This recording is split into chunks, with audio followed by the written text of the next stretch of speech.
as comprehensive a run could get in the group stages of the Champions Trophy. Unbeaten India, who had already assured their last 4 berth, will now be taking on Australia in the semi-final here in Dubai on March 4.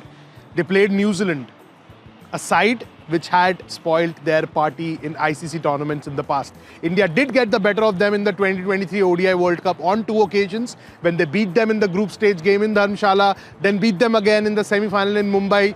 But it was completely a different setting here in the Champions Trophy. The pitch was slow and low, very sluggish.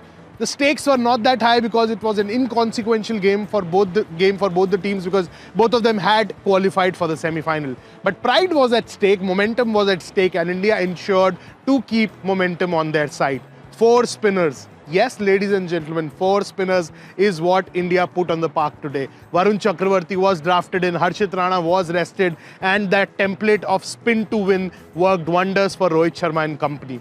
Scoring 249 with the bat wasn't as big a total as it could get, but the way the bowlers responded with just 2 seamers, Hardik Pandya, Mohammad Shami, and then the 4 spinners in Ravindra Jadeja, Akshar Patel, Kuldeep Yadav, Varun Chakravarthy, it was phenomenal to see.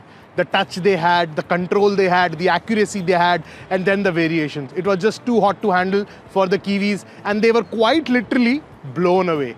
Now, moving to the bigger things, the semi-final clash, it's important to address what went wrong, what went right for India in this game. The law of averages kind of finally caught up with India's top order. Shubman Gill was giving them those dream starts in the last few ODIs. He had a rare failure today. Rohit Sharma didn't get going. Virat Kohli was stunned by a blinder from Glenn Phillips at backward point. Not exactly backward point, he was slightly in towards the circle because of the sluggish nature of the surface.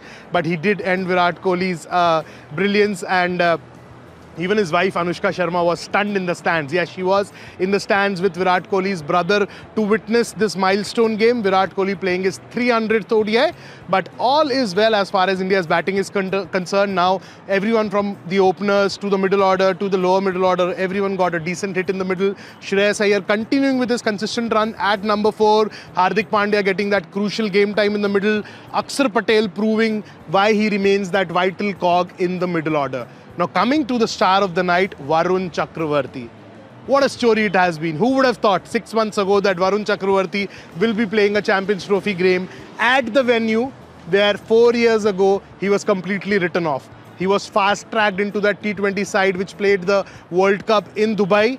The outings weren't to everyone's liking. Varun faded away, had to work his way back into the Indian team, started with the IPL, played a lot of domestic cricket for Tamil Nadu, and those last 2 seasons of Vijay Hazare Trophy actually added that consistency to his game, accuracy to his game, which the management wanted so badly.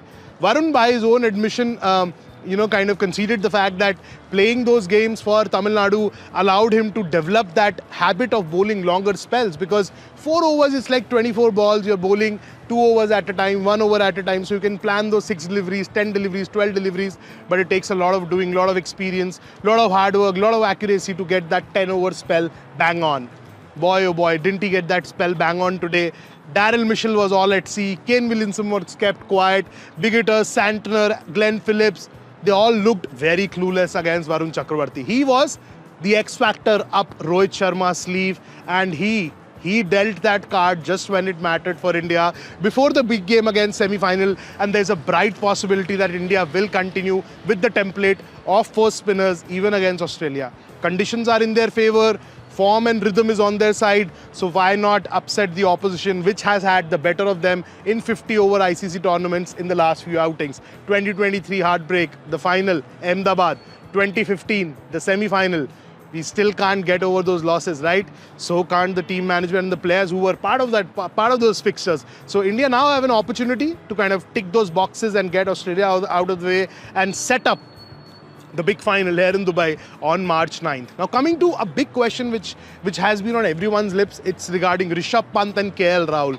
KL Rahul, to be very honest and a fair assessment, looked very ordinary with the big gloves today.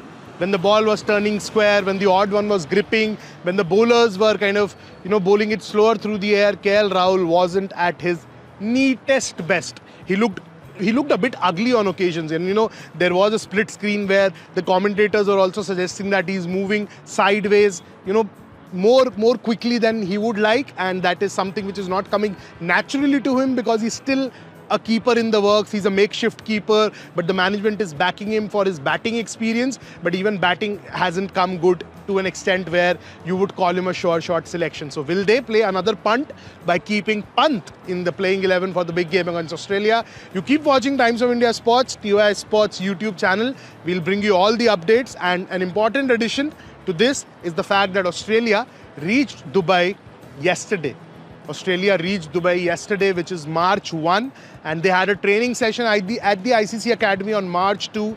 We've been told that they faced a lot of spin during the net sessions. A lot of net bowlers were given to them. Spinners were given to them. We weren't there firsthand, so I'm just saying that that's what I've heard. It's not something which I saw from my own eyes. So let's see how Australia turn up, and we will be attending Australia's pre-match press conference tomorrow, which is, by the time the video goes up, it will be today. So that is March 3rd is when the pre-match press conference of the Australian cricket team will take place. So we'll try and pick their brains about what happens. South Africa, meanwhile, did arrive in Dubai, and it has been quite a half-a-sad schedule for them. They arrived today, and they were supposed to practice today, a light practice session in the evening hours, but now they'll be flying back tomorrow because they will be taking on New Zealand in Pakistan for the second semi-final of the Champions Trophy. So you keep watching, and if you have any comments to be shared, if you have any predictions for the playing 11 for the game against Australia, do share in the comments box below. Like, share, subscribe, click the bell icon, follow us across our social media handles. Sahil Malhotra joining you from a very familiar destination, the Dubai International Cricket Stadium. Signing off for now, so keep watching. Don't forget to press the bell icon.